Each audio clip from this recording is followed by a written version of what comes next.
UP में कांग्रेस ने बिगाड़ दिया बीजेपी का खेल। राहुल के मैदान में आते ही बीजेपी की हार तय। राहुल की अमेठी से चुनाव लड़ने पर सधेगी 50 सीट। पूर्वांचल में बीजेपी का किला पड़ा कमजोर। यूपी कांग्रेस के अध्यक्ष अजय राय के एक बयान ने प्रदेश ही नहीं बल्कि पूरे देश की राजनीति में हलचल मचा दी है। 2 सप्ताह पहले तक तो यह भी साफ नहीं हो पा रहा था कि राहुल गांधी लोकसभा का चुनाव लड़ भी पाएंगे या फिर नहीं। उनके चुनाव लड़ने पर ही रोक लगी हुई थी क्योंकि सूरत की निचली कोर्ट ने उन्हें 2 साल की सजा सुना दी थी, जिस कारण से उनकी संसद सदस्यता चली गई थी। लेकिन सुप्रीम कोर्ट ने सजा पर रोक लगाकर राहुल गांधी की संसद सदस्यता बहाल कर दी है और साथ ही उनके चुनाव लड़ने का रास्ता भी साफ कर दिया है। और अब राहुल की अमेठी सीट से चुनाव लड़ने के ऐलान से बीजेपी की मुश्किल खड़ी हो गई है। तो कैसे राहुल गांधी यूपी में बीजेपी की बनने वाली है मुसीबत, इसी खबर पर आज हम करेंगे चर्चा। नमस्कार, आज की अपनी स्पेशल रिपोर्ट में राहुल के मैदान में आते ही क्यों घबराई है बीजेपी, इस पर हम चर्चा करने वाले हैं। राहुल गांधी की अमेठी से चुनाव लड़ने के ऐलान से यूपी में बीजेपी के सभी समीकरण बिगड़ गए हैं, क्योंकि बीजेपी को भी एहसास है कि 5 साल में राहुल गांधी की छवि पूरी तरह से बदल चुकी है। आज राहुल गांधी जननायक बन चुके हैं, जिन पर बीजेपी के किसी भी हमले का कोई असर नहीं होता है। उल्टा राहुल पर जब भी बीजेपी सवाल उठाती है तो उल्टा वो ही घिर जाती है, और जब राहुल गांधी सवाल पूछते हैं तो बीजेपी के नेता जवाब तक नहीं दे पाते।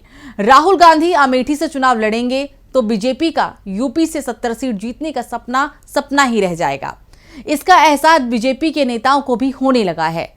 पार्टी नेता भी मानने लगे हैं कि इस बार राहुल को रोकना आसान नहीं है। राहुल अमेठी से मैदान में आते हैं तो बीजेपी के लिए 30 सीट जीतना भी मुश्किल हो जाएगा। बीजेपी को चिंता है कि कहीं 2009 में जो हुआ वो फिर से ना हो जाए। 2009 के लोकसभा चुनाव परिणाम पर नजर डाले तो यूपी की 80 सीटों में से कांग्रेस को 18.25% वोट के साथ 21 सीट, बीजेपी को 17.5% वोट के साथ 10 सीट, बीएसपी को 27% वोट के साथ 20 सीट, सपा को 23% वोट के साथ 23 सीट पर जीत मिली थी। कांग्रेस को सेंट्रल और नॉर्थ ईस्ट यूपी की 40 में से 18 सीट पर जीत मिली थी। 2009 में अखिलेश यादव को 2 सीटों से चुनाव लड़े थे। 2009 में अखिलेश यादव 2 सीटों से चुनाव लड़े थे, कन्नौज और फिरोजाबाद, दोनों से जीते भी। ऐसे में उन्होंने फिरोजाबाद सीट से इस्तीफा दे दिया और उपचुनाव में अपनी पत्नी डिंपल यादव को मैदान में उतार दिया, लेकिन डिंपल चुनाव हार गई। उन्हें कांग्रेस के राज बब्बर ने चुनाव हराया। इसके बाद यूपी कांग्रेस की सीट बढ़कर 22 हो गई थी। वैसे ये उपचुनाव एक मायने में और भी याद रखा जाता है। इंदिरा गांधी के बाद से गांधी परिवार ने कभी भी किसी भी सीट पर हुए उपचुनाव में प्रचार नहीं किया था, लेकिन राज बब्बर के लिए वोट मांगने राहुल गांधी फिरोजाबाद तक पहुंच गए थे और इसका फायदा भी उन्हें हुआ। और राज बब्बर ने डिंपल यादव को 85,000 से ज्यादा वोटों से हरा दिया। और अब 2024 के लिए कांग्रेस अपने इन्हीं सीटों पर फोकस कर चुकी है। फिलहाल कांग्रेस का फोकस एक बार फिर सेंट्रल और नॉर्थ ईस्ट सीटों पर है। अमेठी से राहुल गांधी चुनाव लड़ते हैं तो एक बार फिर इन सीटों पर प्रभाव पड़ सकता है। 2024 की तैयारी को लेकर बात करें तो कांग्रेस यूपी की सभी 80 सीटों पर सर्वे का काम करा रही है। कांग्रेस की महासचिव प्रियंका गांधी सर्वे की निगरानी कर रही हैं। सर्वे के आधार पर 28 से 30 मजबूत सीटों का किया जाएगा चुनाव। सपा से गठबंधन की सूरत में कांग्रेस अपनी मजबूत सीटों पर करेगी दावेदारी। कांग्रेस कम से कम 28 सीटों पर लड़ने की कर रही है तैयारी। दरअसल लोकसभा चुनाव में कांग्रेस और इंडिया गठबंधन का चेहरा तो राहुल गांधी ही होंगे, ये तो माना जा रहा है। यूपी में आरएलडी और सपा के साथ कांग्रेस का गठबंधन भी तय माना जा रहा है और शायद सीट बंटवारे में अखिलेश यादव वो गलती नहीं करेंगे जो 2009 में मुलायम सिंह यादव ने की थी। दरअसल 2009 के लोकसभा चुनाव में कांग्रेस और सपा में गठबंधन तय हो गया था। इस गठबंधन में सपा की ओर से कांग्रेस को 12-13 सीटों का प्रस्ताव दिया गया। कांग्रेस 18 सीटों से कम पर चुनाव लड़ने को तैयार नहीं थी। सीटों को लेकर टूट गया था कांग्रेस सपा का गठजोड़। चुनाव परिणाम में सपा को ही हुआ था सबसे ज्यादा नुकसान। सपा की सीटें 37 से घटकर 23 रह गई थी। ऐसे में यह साफ है कि 2009 में जो गलती मुलायम सिंह यादव ने की थी वो गलती 2024 में अखिलेश यादव नहीं करेंगे। वैसे भी अखिलेश यादव को लगातार मिल रही हार के बाद अब किसी भी हालत में जीत का स्वाद चखना चाहते हैं। ऐसे में यह तय माना जा रहा है कि अखिलेश यादव कांग्रेस के साथ गठजोड़ को तैयार हो जाएंगे। दरअसल राहुल गांधी की बढ़ती लोकप्रियता के चलते बीजेपी तो दबाव में दिखाई ही दे रही है। इंडिया गठबंधन के सहयोगी भी दबाव में दिखाई दे रहे हैं। तभी पश्चिम बंगाल में ममता वाम दलों से तो दूरी बना रही हैं, लेकिन कांग्रेस से गठबंधन को तैयार है। ममता तो राहुल गांधी को अपना फेवरेट नेता भी बता चुकी हैं। दिल्ली के सीएम केजरीवाल भी कांग्रेस से गठबंधन की बात कह रहे हैं, तो कश्मीर में भी राजनीतिक दल कांग्रेस से दोस्ती की बात कह रहे हैं। यानी जो दल पहले कांग्रेस से गठबंधन को तैयार नहीं थे, उनके सुर अब पूरी तरह बदल चुके हैं। दरअसल ये सुर राहुल गांधी की भारत जोड़ो यात्रा 2 के चलते बदले हैं।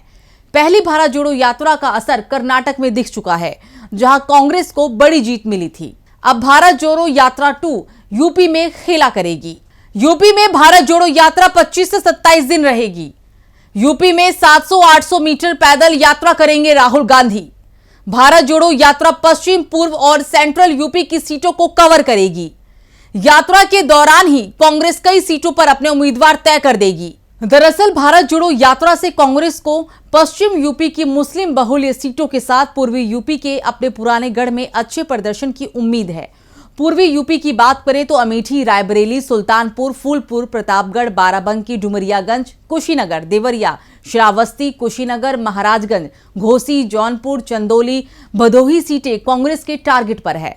तो पश्चिमी यूपी की मुरादाबाद, शामली, सहारनपुर, बागपत और फर्रुखाबाद जैसी सीटों पर कांग्रेस दावेदारी जताने को तैयार है। पश्चिमी यूपी में 15 सीटों पर कांग्रेस ने अपना होमवर्क भी तेज कर दिया है। कांग्रेस की तैयारी पूरी है। लोकसभा चुनाव के लिए इस बार बीजेपी को उसके ही गढ़ में मात देने का पूरा प्लान तैयार हो चुका है और इसीलिए कांग्रेस यूपी प्रदेश अध्यक्ष अजय राय ने ऐलान कर दिया है कि राहुल गांधी अमेठी से चुनाव लड़ेंगे। राहुल गांधी के नाम का ऐलान होने के साथ ही अमेठी ही नहीं, रायबरेली, सुल्तानपुर, कुशीनगर सहित 1 दर्जन से ज्यादा सीटों पर कांग्रेस के कार्यकर्ताओं में उत्साह दिखाई दे रहा है। इस बार राहुल गांधी के लिए अमेठी सीट सुरक्षित भी मानी जा रही है। 2022 के विधानसभा चुनाव में ही इसका संकेत भी मिल चुका है। 2022 के विधानसभा चुनाव के परिणामों पर नजर डालें तो अमेठी संसदीय सीट में 5 विधानसभा सीट आती है। 2022 के विधानसभा चुनाव में बीजेपी को 3 और सपा को 2 सीट मिली। बीजेपी को तिलोई, जगदीशपुर और सलोन की सीट पर जीत मिली। सपा को अमेठी और गौरीगंज सीट पर जीत मिली। अमेठी की 3 सीटों पर कांग्रेस दूसरे नंबर पर आई थी। अगर कांग्रेस और सपा के वोट को जोड़ दिया जाए तो आसानी से ये वोट बीजेपी से ज्यादा हो जाता है। अगर कांग्रेस और सपा का गठबंधन होता तो बीजेपी को सिर्फ 1 ही सीट मिल पाती। लोकसभा चुनाव में सपा का कांग्रेस के साथ गठबंधन तय है। अब अमेठी से राहुल गांधी का चुनाव लड़ना भी तय माना जा रहा है। बीजेपी की चिंता इंडिया गठबंधन के साथ राहुल गांधी की भारत जोड़ो यात्रा को लेकर भी है। ये वीडियो आपको कैसा लगा कमेंट सेक्शन में जरूर बताइएगा। हमारे चैनल को सब्सक्राइब करिएगा और वीडियो पसंद आए तो लाइक जरूर करिएगा। नमस्कार।